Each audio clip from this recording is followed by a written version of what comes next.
নমস্কার বন্ধুরা, ফেলু ব্লগসে একটি নতুন পর্বে সবাইকে স্বাগত। বন্ধুরা, আজকে আমাদের বাড়িতে তৈরি হচ্ছে চিংড়ি মাছের চপ। তা দেখতে পাচ্ছ তোমাদের দাদাভাই করছে। এই দেখো, প্রথমে আলু সেদ্ধ করে নিয়েছিলাম, মশলা দিয়ে আলুটাকে রেডি করে নিয়েছি একদম তেলে দিয়ে। এবার চিংড়ি মাছগুলোকে এই দেখো ছাড়িয়ে নিয়েছি, একটুখানি লেবুর রস মাখিয়ে রেখেছিলাম। এরপরে আলুর মধ্যে দিয়ে গোটা গোটা চিংড়ি মাছের চপ করা হবে। তা দেখতেই পাচ্ছ তোমাদের দাদাভাই কীভাবে নিল চিংড়ি মাছটাকে। দেখো আলুর মধ্যে দিয়ে ভালো করে ভেতরে দেখো তোমাদের দাদাভাইকে। এই দেখো তোমাদের দাদাভাই, তুমি কিছু বলবে বন্ধুদের উদ্দেশ্যে? বন্ধুরা, আজকে চিংড়ি মাছের যে চপটা করবো সেটা সম্পূর্ণ আলাদা, দোকানের থেকে ভালো হবে খেতে।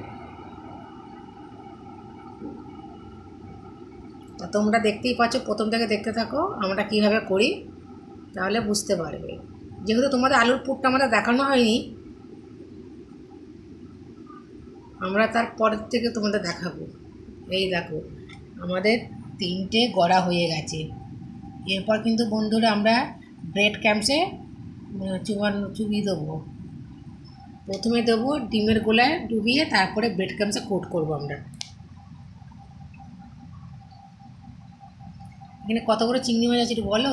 অনেক বড় বড় চিংড়ি মাছ। দোকানে দেবে তোমাকে এত বড় চিংড়ি মাছ? না, দেবে না, খেতেও এরকম সুন্দর করতে পারবে না।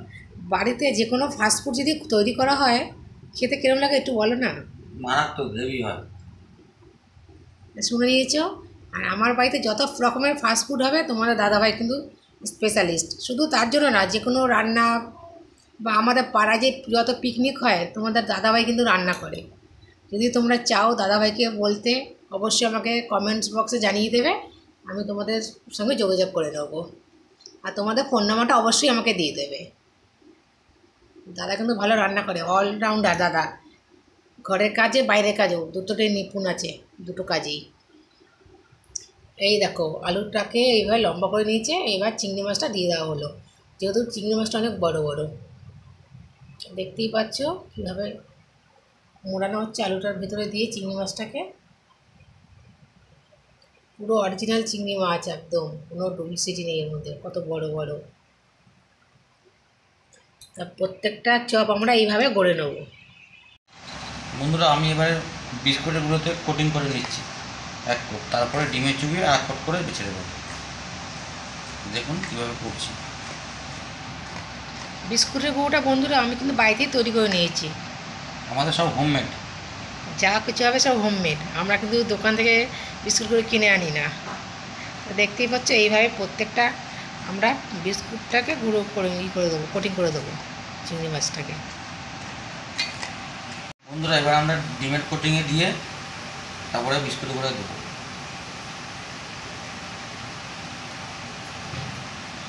চিংড়ি মাছগুলো এত লম্বা লম্বা, এত বড় বড় যে বাটি দেওয়া ধরছে না। তো দেখতেই পাচ্ছে, দেখো তোমরাও কিন্তু এইভাবে বাড়িতে করে নেবে, অসাধারণ লাগে, কত সুন্দর হবে খেতে এটা। তা বাকিগুলোকে আমরা এইভাবে কোটিং করে নেবো। তোমাদের সঙ্গে দেখা হচ্ছে ভাজার সময়। কত সুন্দর হয়েছে, দারুণ হয়েছে, অনেক বড় বড় হয়েছে বলো। এই দেখো প্রত্যেকটা চিংড়ি মাছগুলোকে আমরা কোটিং করে নেব। বন্ধুরা দেখো চিংড়ি চপগুলো আমাদের ভাজা হচ্ছে, দেখতে পাচ্ছ। দেখো অনেকটা তেলে ভাজা হচ্ছে, প্রচুর অলরেডি এখানে আমাদের ভাজা হয়ে গেছে। এই দেখো এখানে একটা আছে তেল ধরাতে দিয়েছি। এরকম টিস্যু পেপার নিয়েছি, টিস্যু পেপারের উপরে রেখে দিয়েছি যাতে তেলটা ভালো করে এর মধ্যে চুষে যায়। দেখতেই পাচ্ছ। তা কেমন লাগলো আমার ভিডিওটি? যদি ভালো লেগে থাকে লাইক শেয়ার করবে, আর এখন যারা সাবস্ক্রাইব করবে অবশ্যই সাবস্ক্রাইবার করবে। ফাইনালি আমাদের চিংড়ি মাছের চপ ভাজা রেডি হয়ে গেছে। তো এখানে এই দেখো মুড়ি নিয়েছি, এই যে তোমাদের দাদাভাই খাচ্ছে। এই দেখো শসা কেটেছি, এখন খাবো।